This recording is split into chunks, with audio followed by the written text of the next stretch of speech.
What's up? What's up? Niner fans, Niner faithful, red and gold crazies, San Francisco 49er fans all over the world, all over the place. If you are like me, a Niner nut, you are right now either one of two things. You are extremely beyond happy, which I am, and you are shot because that game yesterday had to have taken the life out of you, which I know it did for me. I'll tell you the truth. Uh, I was exhausted physically and mentally all night afterwards as I kept running the game back in my mind and looking at excerpts of certain plays from the game on social media during the evening where they show so many of the highlights, whether it was Jimmy G throwing the touchdown passes or the interception from Ambry Thomas at the end. What a ride. What a ride, man. Before I get to the Rams game yesterday, I want to just backtrack and talk about the Texan game 2 weeks ago, in which, of course, Jimmy G did not play. He missed time with that thumb injury, which he suffered against the Tennessee Titans 2 weeks ago on the Thursday night game before the Christmas weekend. And again, going into last week's game, of course, we needed that victory against a depleted Houston Texan team. And we would get to see Trey Lance start another game. So let's just get into that, if we will. Obviously the first half of that game was absolutely god awful. I remember sitting on my chair, falling asleep watching that first half, wondering either one of two things: if I had narcolepsy or if I was in some type of alternate universe. What the hell was going on? The first half was god awful, man. I can't even put all of the blame on Trey Lance. I think a lot of it was just, you know what? It was a mixture of a couple of things. It was the play calling. I think it was just kind of getting things in sync for Trey Lance and whatnot, getting the offense to where it had to be, and obviously they eventually second half was a whole different ball game, but that first half was just god awful. I mean, this is a Houston Texan team, of course, that has gone through so many different things this season, as we all know. They obviously were not picked to be a top tier team. I mean, David Culley, rookie coach, um, dealing with a lot of different things with the Houston Texans. Obviously, taking over and trying to put a product on the field that is somewhat respectable and somewhat looking good for the future. So it can't be easy for them, but at the same time, nobody expected them to come into the season and do anything that was going to blow the socks off people. So it was understandable that they were going to be struggling. I mean, they had gone through different changes during the season and everything. So you know, it was interesting just to see where they were going to be and whatnot. So that being said, they have had some luck from rookie Davis Mills, quarterback, who's played pretty good. They've had I guess a revolving door at running back all season long, where they really can't seem to really kind of have um, one stable running back, between Rex Burkhead, David Johnson, a couple of the running backs they've had, Royce Freeman, Phillip Lindsay, Mark Ingram, some of those guys not there anymore. It's been crazy. The one stable guy who's been really good for them this year on offense has been, of course, Brandon Cooks, really good receiver. Broke the 1,000-yard mark this season, 6 touchdowns, 90 catches. So he was definitely a beacon of light for them. And again, young talent there all around with, Nico Collins and, like I said, Davis Mills and, Brevin Jordan and so many other guys on the defensive side of the ball too. I mean, they have gone under so many different changes. And of course, they've gotten some good play out of guys like Jonathan Greenard and Kamugruga Hill, and but of course, the Houston Texan team of the past, where we were so used to seeing them do well for so long with obviously DeAndre Hopkins and J.J. Watt. That has all um, kind of changed over the seasons and everything like that. And tell you the truth, I kind of blame ex head coach Bill O'Brien for all that.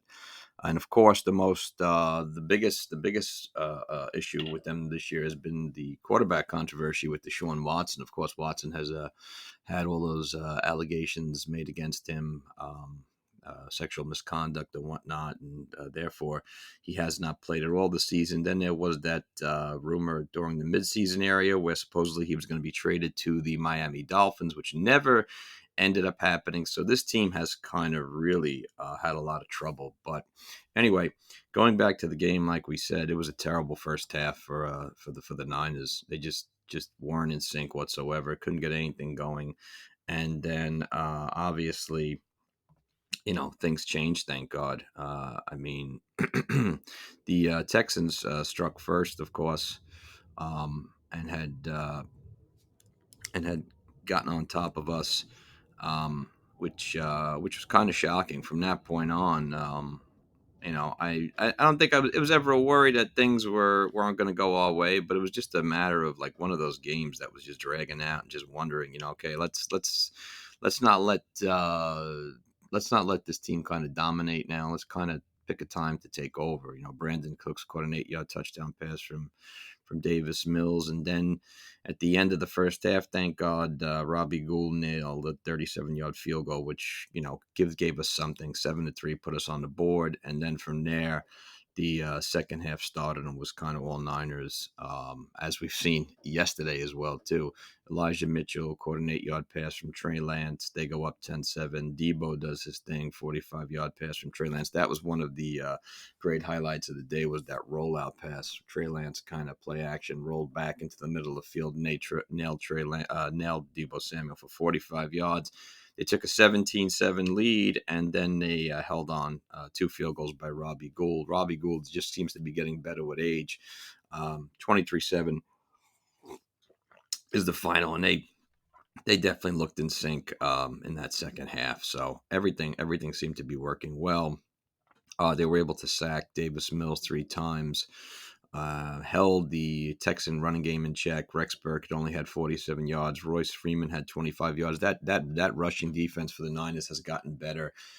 All well as the season has gone on, and of course that was our strength at one time, hardcore. And then early in the season, it seemed to kind of flare off a little bit, but I think it's gotten back to where it is, as the defensive line has given itself an identity in the even with the Javon Kinlaw loss, and with the players that have filled in admirably and wonderfully, such as Arden Key, DJ Jones, Contavious Street, have all done a phenomenal job, man. And they've really gotten things together and become a legit threat again against the running game.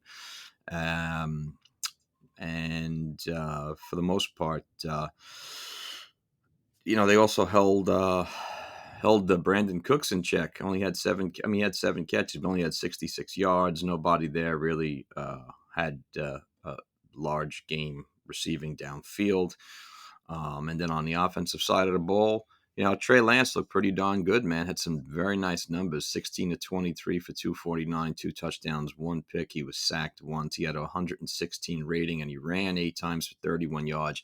31 yards rather. And again, other than that first half and that interception, there was another pass that he threw that could have been potentially picked, but he knuckled down in the second half, and I think he's looked a lot better than when we saw him early on in the season against the Arizona Cardinals. So and my hat off to him, as I think he's still learning, and of course still coming along, because he's still a young player, and he got a handle on the offense.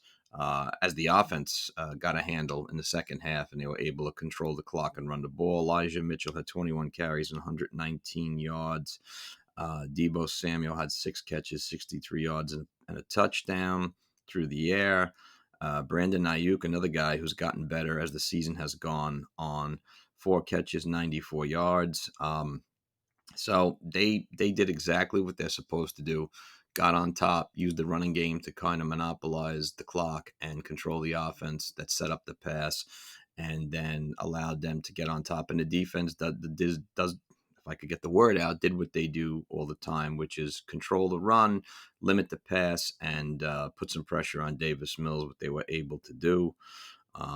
And once again, that offensive line played great, only gave up one sack, and was also able to generate a lot of positive rushing yards. On the defensive side of the ball, they were able to get a sack from Arden Key, a sack from Jordan Willis, another guy who's really come to play in the last couple of weeks.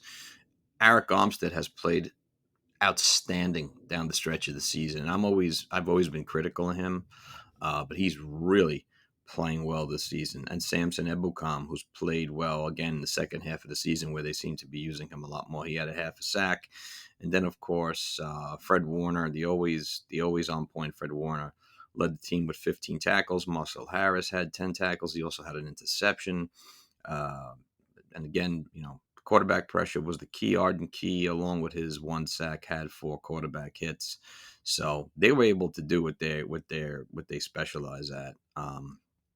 Is just get after the quarterback and shut down the offense. So a good win all around for the Niners, and that brought them to 9-7, a much needed win as they would go into yesterday's game against the Los Angeles Rams, which everyone has been looking to because it was going to be a showdown no matter what happened. And I think that showdown is an understatement for that game. Going into that game, of course, they would be playing in SoFi Stadium in Los Angeles. And of course, for all you that may not know or just didn't watch the game or are living in another galaxy or whatever, their first matchup against the Rams was an absolute nothing but an absolute ass whipping, all 49ers style. They just absolutely pistol whipped the Rams from start to finish, and I think showed the Rams for exactly what they are. I've been saying all year long, as talented as a team they are, as good a coach as they have, they're a highly overrated team. Okay. A lot of experts, whatever that's what you want to call them, not that I'm one, I don't consider to be one, but all these other so-called experts had them winning this, that, and the other thing, pulling away, all that stuff.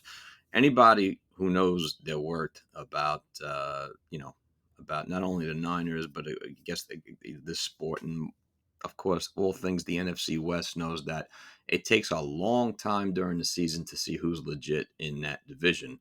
And I think that all Niner fans could see that this Rams team was highly overrated. Not to say they don't have a lot of talent, because they do. Of course, Cooper Kupp had one of the most outstanding seasons in football. He's a phenomenal wide receiver. They lost Robert Woods, which hurt them a lot. Van Jefferson had a really nice season. He stepped up big.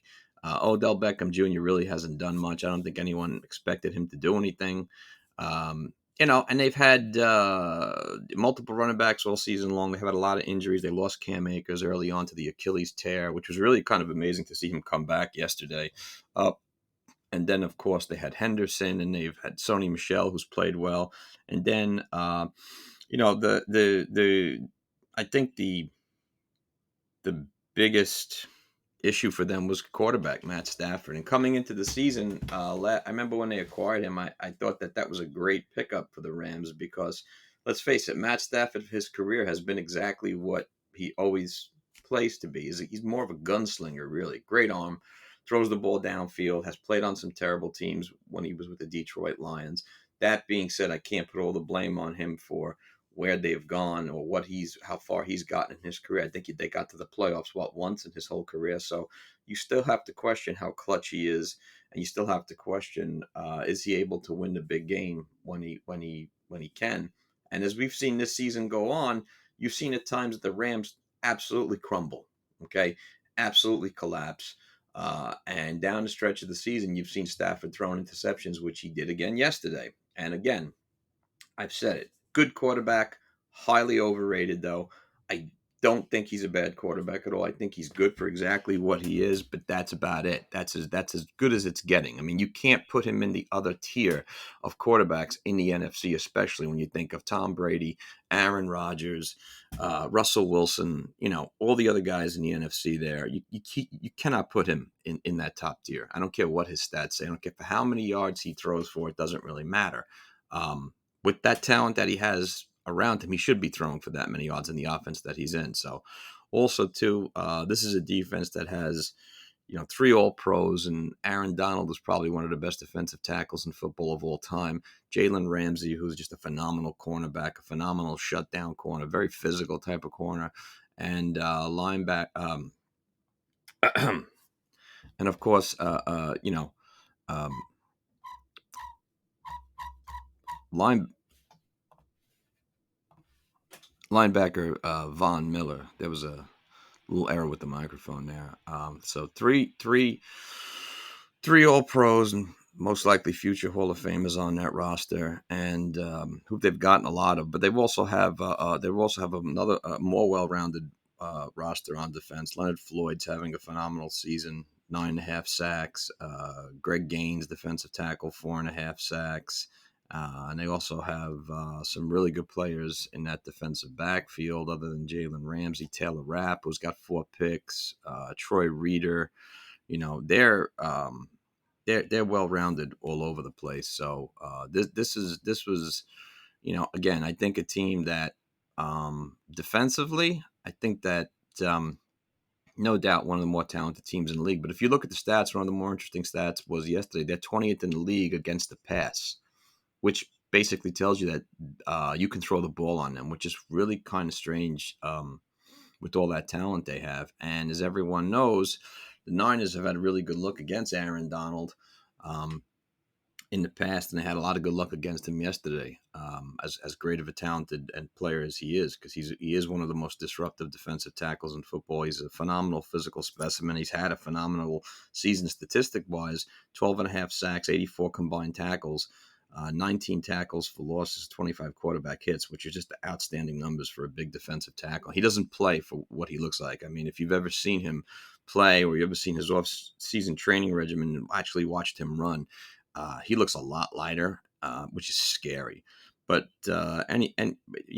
whatever the case may be, we had exposed them early on in the season, and coming into this game, I mean, everybody was looking at this game on the schedule as, the last final matchup of the season. I think the Rams most likely were looking at this game as maybe perhaps some type of rematch, trying to get respect. And the way the season's gone down, especially in the NFC West, it's come down between the Rams and the Cardinals, as we all thought it may be. And for the most part, I think the Cardinals are a much better team than the Rams. But I'll tell you this much, and I've said it all season long.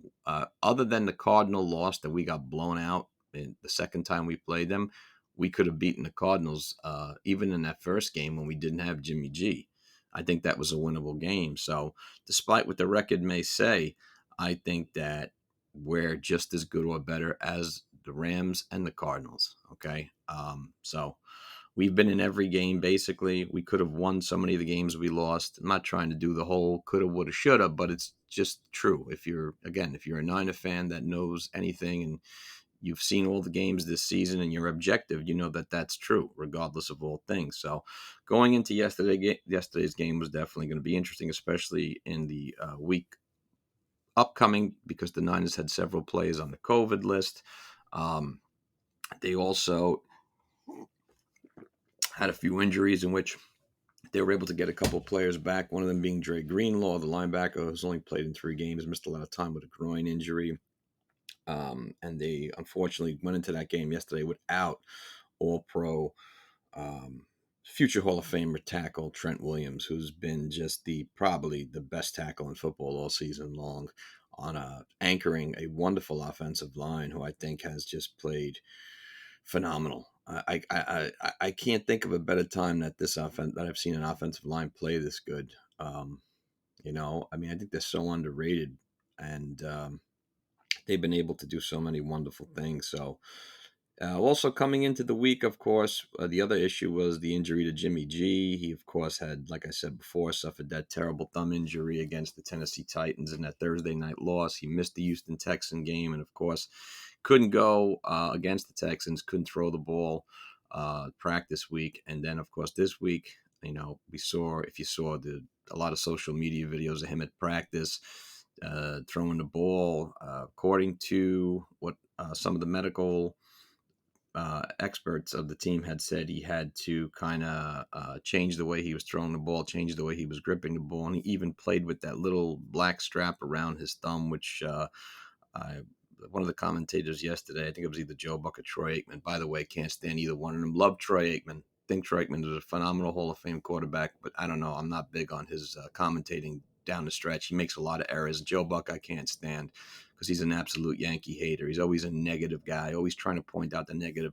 Anyway, one of them had mentioned that was using the similar thing on his hand that Drew Brees was using when he had his thumb injury. So it was going to be interesting to see what was going to happen going in. If you were watching that game yesterday, which hopefully you were, especially if you were a Niner fan, it was the game of the week by far, even if you weren't a fan of either team. And it started out kind of, I think, the way that we all thought the Rams were going to come out. They would come out firing on all cylinders. Stafford, I think, was what was it, like 6 for 6 at one point, 8 for 8, whatever they had gone down the field. We were able to hold them early on to a field goal, 3-0. But we, of course, unfortunately, fortunately, I should say, the defense looked really good early on, but we couldn't get anything going with the offense early on, and of course that was becoming a problem. You knew against a team like the Rams, you wanted to see a repeat of what we did to them in the first time we played them, when we were just running the ball against them, monopolizing the clock, and just slapping them all over the place. I mean, it was embarrassing, man. So anyway, couldn't get anything going. Rams were doing their thing, and doing a damn good job of it. Just holding the ball away from us, using the clock, keeping the 49er offense off the field, and able to hold off on them on a field goal. And then, of course, we got the ball back. Couldn't get anything going. I think we went, what is it? Elijah Mitchell, 1 yard, Garoppolo, short to George Kittle, pass incomplete to Trent Sherfield. And then, of course, punted the ball back. Speaking of punting, punter Mitch Wishnowsky looked off. I know he got injured yesterday. He took a shot to the head, but that first punt didn't look great, man. I don't know what it is. Rams got the ball back, and of course, they were able to go down the field in that second half. And he hits Tyler Highby, tight end. Stafford hits Tyler Highby for a 2-yard touchdown pass. They go up 10-0. At that point, I don't think it was really anything to worry about so far. If you're a fan, you kind of felt that, all right, 10 points isn't anything. But the worst thing is that we just haven't really generated any offensive production, haven't had the ball, and we're not giving our defense the proper rest that they need, especially against such a high-powered offense. So then came one of the low points of the game. Was Jimmy G gets sacked back-to-back plays, once by Sean Robinson, the other one by Troy Reeder.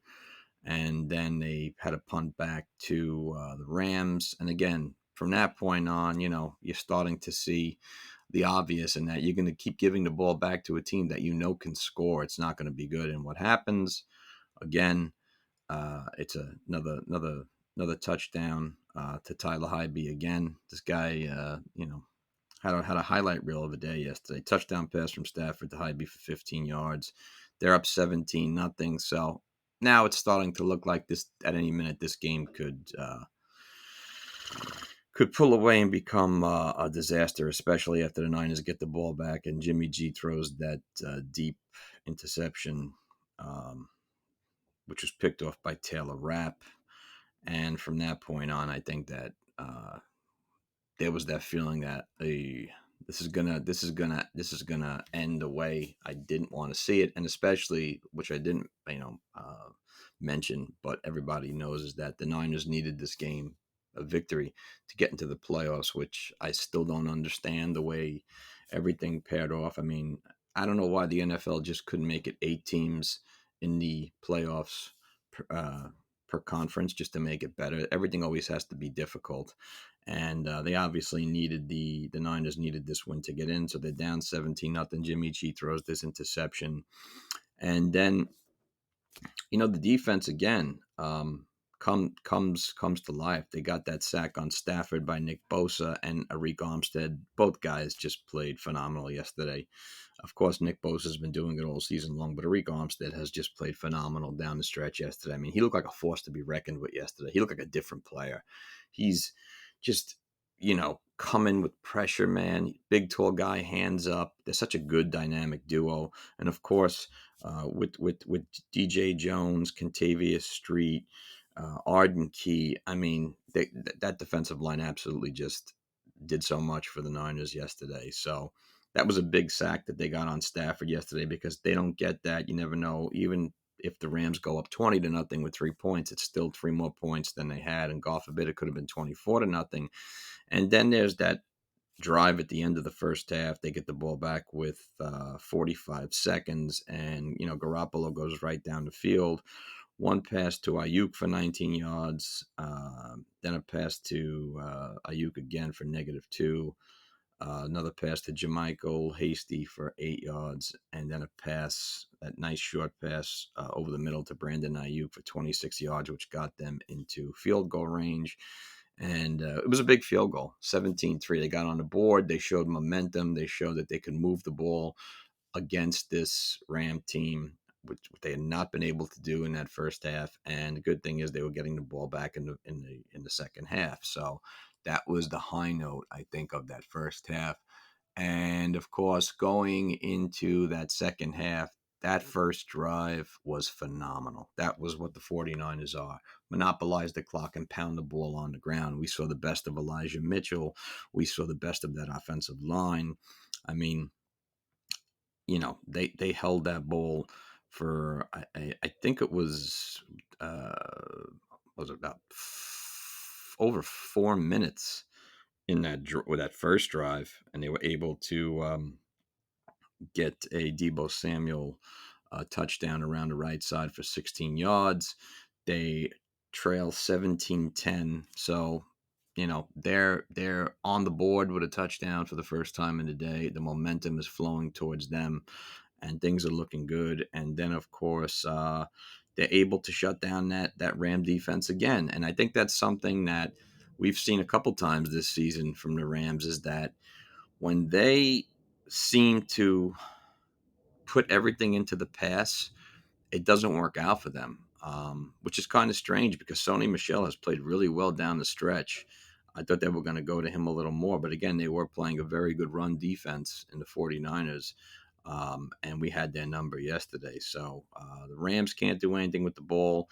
They give it back to us. And again, another extremely long drive for the 49ers, which we've seen them do time and time again this season. And when they do it, all good things happen. They get the ball at with 8:58 remaining in the third quarter, and they hold it for over 7 minutes, all the way down the field. And let's see, they go 1, 2, 3, 4, 5, 6, 7 run plays in a row. A good majority of them by Elijah Mitchell, another 2 by Debo Samuel, 1 by Jermichael Hasty, and actually nothing but runs. Even Garoppolo had that little run up the middle, and then Elijah Mitchell for 9 yards around the right side. Elijah Mitchell up the middle for 5 yards. Elijah Mitchell's all over the place yesterday, going left, going right. I mean, that offensive line was just blowing away the Rams' front four. I mean, embarrassing them, absolutely embarrassing them. And hat off to Colton McKivitz, who filled in for Trent Williams. Did a great job, man. For a guy who had little practice time, little experience time, he did a phenomenal job. Another guy I want to give a hat off to is Tom Compton. Phenomenal. Loved what I saw out of them yesterday. Niners get on the board with a 24-yard touchdown pass to Debo Samuel. I'm sorry, to Juwan Jennings from Debo Samuel. If you saw that throw, man, that was great. He came off the right side, kind of threw it like in motion with one of his legs up, and he hit Juwan Jennings. Hat off to Juwan Jennings, who's playing lights out the last couple of weeks down the stretch. He's really fitting into the third receiver spot that we needed someone to step up into. Doing a great job, man. He gives us a lot of hope for the future as having 3 legit wide receivers at that position.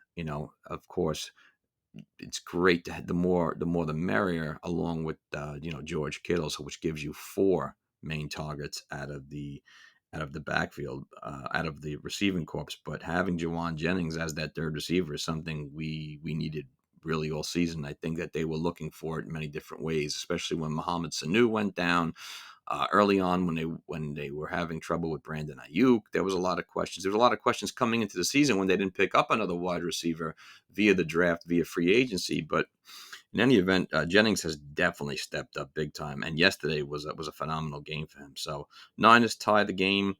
Uh, Robbie Gould, the extra point. Hat off to Robbie Gould, man. I mean, one of the most phenomenal kickers of all time, one of the most clutch kickers of all time. Not only does he do his job as a place kicker yesterday, but he fills in for Mitch Wishnowsky, who left the game with a head injury and did a pretty damn good job punting the ball, too. So they able to get on the board at the end of the third quarter, 17 all, and they give the ball, the Rams get the ball back. And then, of course, we saw more of that great defensive pressure by the 49ers. DJ Jones gets a sack on Matthew Stafford. Stafford starts to spiral out of control, which we were all waiting for it. I don't care what anyone says. Under pressure, he's not that good a quarterback. Okay, he does Fred Astaire. He does, a little bit of a Ginger Rogers act with his feet when he's in the backfield. I mean, we kind of saw him yesterday do that. He feels the pressure and kind of either goes down because he can't really scramble and doesn't throw the ball away. Something which I was always shocked about. There was a one segment yesterday where I don't remember if it was in the second or third quarter, but he actually threw the ball backwards to a receiver or you know across the field, which I thought was strange because he just should have just thrown the ball away. From a guy who's 34 years old and is a veteran, has various years of experience in the NFL, that's what I would expect. But obviously that didn't happen. So again, he's starting to crumble. That offensive line is starting to crumble big time. They can't run the ball all day long. He's feeling pressure, and that defensive front is everywhere. Another thing we saw yesterday, which we don't see a lot of times, hat off to D'Amico Ryans, was the blitzing. Fred Warner blitzing. They were coming at Matthew Stafford with everything yesterday, and it worked, man. He, again, feeling the pressure, does not do well under the flames, man. He burns easy. So once they're able to give the ball back, once the Rams get the ball back after he gets sacked, they shut the run down again, and Stafford throws an interception to Emmanuel Mosley. Again, momentum, all Niners. Niners get the ball back, of course. Couldn't do anything at the end of the third quarter there. Mitchell, left tackle for 3 yards. Jimmy G, incomplete for 2 passes. And Rams get the ball back. So it looks like really just a head-to-head type battle. Who's going to have the ball last? Usually the way it works is that who has the ball last is going to win. And again, you figure that the way the Rams started, you're waiting for them to kind of get back to where they were early on in the game, but that just didn't happen. And again, Stafford on the first drive of that fourth quarter, first 2 passes are incomplete. Then he goes deep across the middle to Van Jefferson for 24 yards. Then he 2 more incomplete passes, and he gets sacked by Fred Warner and Arden Key, another guy who's what a phenomenal season he's having. Great free agency signing. They give the ball back to the Niners, of course. And then it's, Mitchell for 12 yards, Mitchell for nothing, Garoppolo to Debo for 32 yards. That was a huge play, by the way. That short pass that ended up stretching for 32 yards. And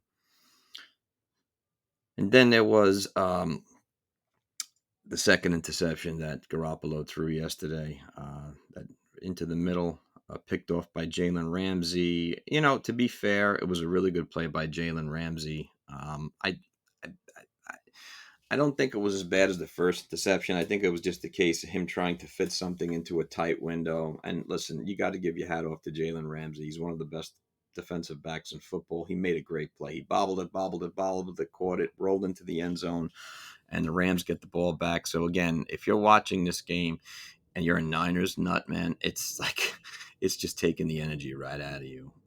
So the Rams get the ball back, and of course, Stafford goes to Cooper Kupp for 30 yards. Cooper Kupp just had just an amazing season. He's such a good wide receiver, and it's so good to see him go from being Would seem to be like more of a possession receiver to just an everything all-purpose receiver. I mean, he's absolutely killing it. He's got a nice relationship going with Matthew Stafford in the air. Um, and then, of course, on this drive towards the end of the fourth quarter, Stafford hits Cooper Kupp for the 4-yard touchdown. Um, I think the defense, for the most part, did a good job. Um, there was that penalty on Dre Greenlaw for the face mask, which it's a shame because Greenlaw was playing so good. He also got away. He escaped a late hit or roughing the passer penalty before that. I think he slammed Sony Michel to the ground. Whatever the case may be, he didn't get a flag for it, but he did get a flag for the face mask, and which ended up helping the Rams move down the field and get a touchdown. And then there's what I consider to be the focal point of the season, and it's Niners down. Okay, um, 2 minutes and change. Jimmy G gets the ball, and they get the ball at their own 25. And what does he do? Pass complete to George Kittle for 1 yard. Pass incomplete to George Kittle at 3rd and 9. Get sacked by Von Miller. Okay, Niners give the ball back. So obviously things aren't looking too good. All right, and everybody's kind of going into this game. A lot of people knew that this could be Jimmy G's last game. This could be um, the last time we see him in a 49ers uniform. And there were so many haters, I think wanted to see him do bad because they've been down on him all season long. And what he did after that was absolutely spectacular. And again, my hat off to the Niner defense. After the Niners give the ball back, they're able. Here's another thing I don't get. You're the Rams. You get the ball back with 1:50 to go, and you've run 3 shit running plays. Why aren't you going downfield trying to put a nail in this coffin, especially knowing this team is very capable of coming back at any time? I don't understand that. I don't understand that again, it's that conservative approach and not that let me step on this opponent's lungs and kill him, cut the head off. Instead of guillotining them, you let them up. Why would you do that? And the obvious happened. Rams get nothing going, give the ball back, and again, Jimmy G at his finest. This performance at the end with 127 to go, I think sums up Jimmy G season as a 49er. Jimmy G is a 49er quarterback and shows exactly what he is. And he showed his worth. He showed his balls yesterday. Okay, playing injured with a bad thumb. They go down the field. Pass complete short right to Ayuk for 21 yards. Brandon Ayuk is playing like one of the best receivers in football these last couple of weeks. Pass complete to Juwan Jennings. Then there's that deep pass to Debo for 43 yards, which, changes everything. Clock is running, 35 seconds to go. We get that nice defensive offside. Thank you, Leonard Floyd, by the way, for that.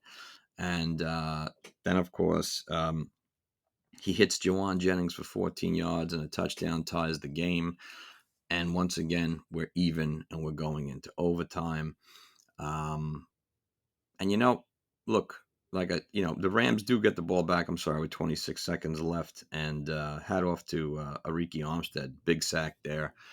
Going to overtime. And, going into overtime, man, I felt good whether we didn't get the ball first or we did. Because, again, this defense is getting better, as we've seen every game. They're having, even at defensive backfield, man, they have formed an identity in all the problems they've had all season long. They have got their own identity. Jimmy Ward playing great, Manuel Mosley playing great. Hat off to Ambry Thomas, rookie, who comes up with the biggest play of the game, picking off Matthew Stafford in overtime.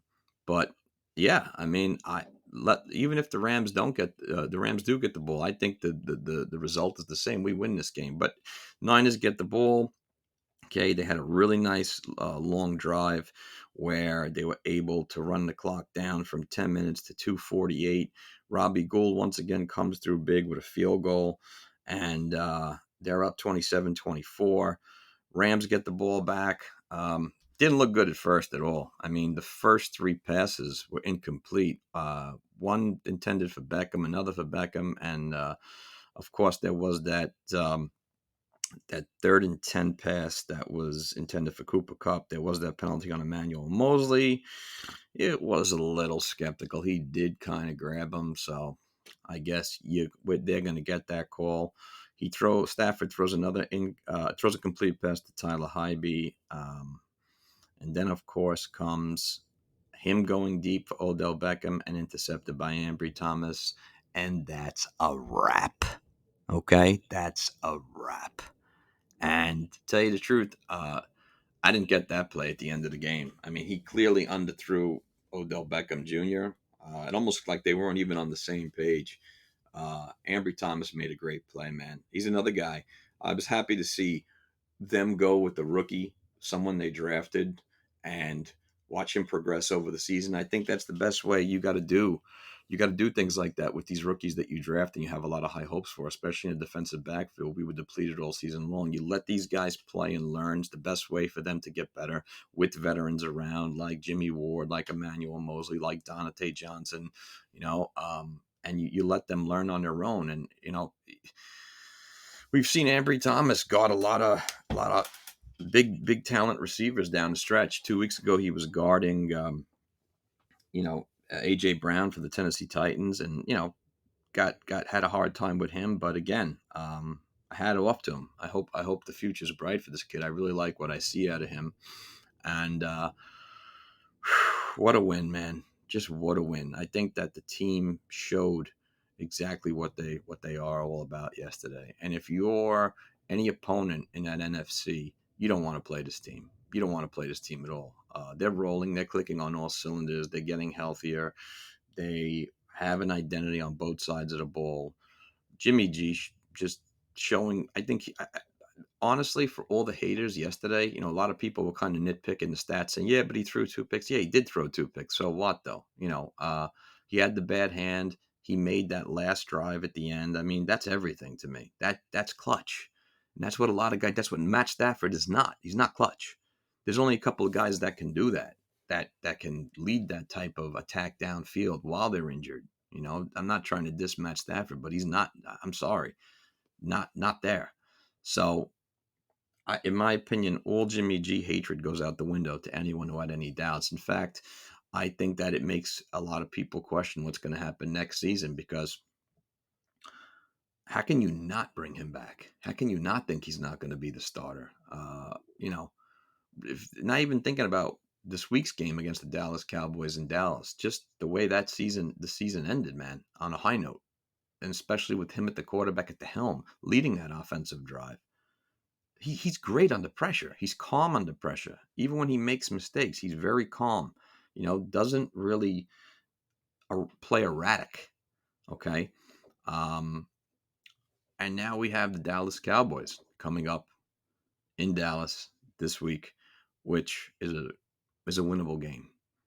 As good as Dallas has played all season long, I've said they were a legit team all season long. I said it in October. I caught flack for it from certain people saying we have to wait. Well, we waited and we saw them, do damage down the line. And they have a great offense, man. Most importantly about them is their defense has now caught up to how good as their offense is, and they've become a complete unit, especially with, the rookie Diggs and Micah Parsons, who've played lights out, and the veterans they have in DeMarcus Lawrence, Randy Gregory, Leighton Vander Esch. You know, they have a great defensive unit there. Defensive coach Quinn has done a phenomenal job, man, with that unit. And on the offensive side of the ball, they're just as good. Dak Prescott has had an amazing season for a guy who had such a terrible injury last year. They have that real solid offensive line, the dual running backs they were able to have all season of Zeke Elliott and Pollard, and their very talented wide receiver corps. I mean, Amari Cooper, CeeDee Lamb, and one of the most underrated tight ends in football, in Dalton Schultz. That guy is great. That guy's got great hands. I mean, he's got a bright future in front of him. All that being said, they're beatable. Very beatable. This Niner team, is pointed in the right direction, and I don't think anybody wants to play them right now.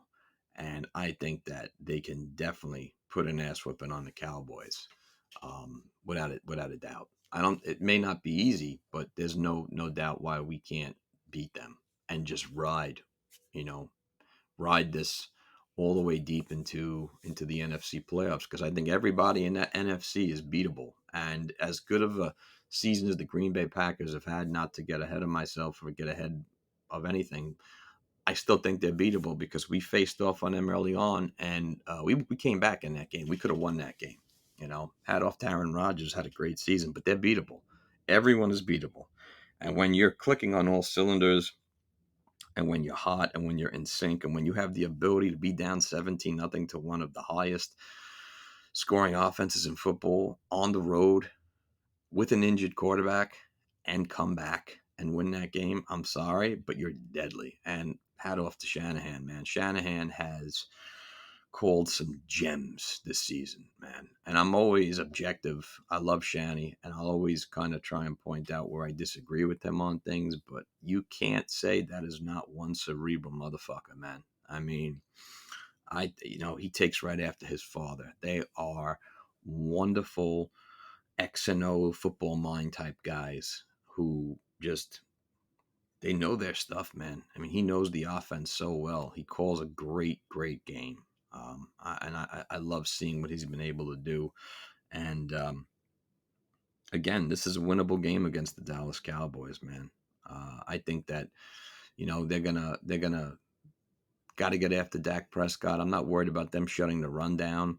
But it's going to be interesting with Amari Cooper, CeeDee Lamb, and Dalton Schultz. How they deal with that. But they've dealt with that before. They dealt with that with the Rams with dual wide receivers.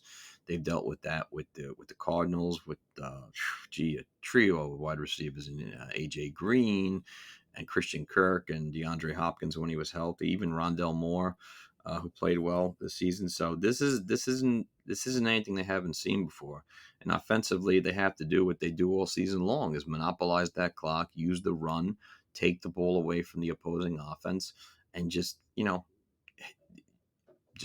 use their biggest weapon is the clock. They take the time away from you. They do what you're supposed to do on offense. They do what the narrative is against in the NFL. Everything is pass, pass, pass, pass, pass, pass, pass, pass, pass. They don't do that. They run the ball. They're the opposition, and it works every time. And it goes to show you that the narrative isn't always right. The narrative is hardly right. The narrative is what it is. It's a narrative. Just because you have to, everything is throw, throw, throw, doesn't mean it works all the time. It's like the NBA with 3-point shooting. Well, yeah, that's great. Everything's a 3-point shooter, but eventually other things are going to come back around, like the low post game, and you're going to see the big men be more important, and you're going to see other things happen. So narrative's always bullshit. So that's what they have to do. But in any event, what a game yesterday, man. So excited, so happy for this team. So well deserved. It's been a great season. What a season. Even if their record isn't what it was 2 years ago, when they rode the wave to the Super Bowl and they had a phenomenal team. I think they have just as much as a phenomenal team this year, maybe more. And they're just at a different level, a different peak, and they're still peaking and they're still getting better, and they're so clutch. I mean, that's what they showed yesterday, that they're clutch. So I can't wait to see what they do against the Dallas Cowboys, and I can't wait to see what the future holds for this team. So hat off to that Niners team, man. Hat off to all the Niner fans who went to LA and just took over that stadium. That was a trip yesterday, man. There were more Niner fans in there than there were Rams, and it's all you saw was a sea of red, man. There's nothing sexier than that. So good stuff, red and gold faithful. You've been hanging with the Niner nut, and I will be coming at you again this week, hopefully with another episode before the matchup against the Dallas Cowboys. Peace, be well, love and respect. 49er red and gold forever. Later.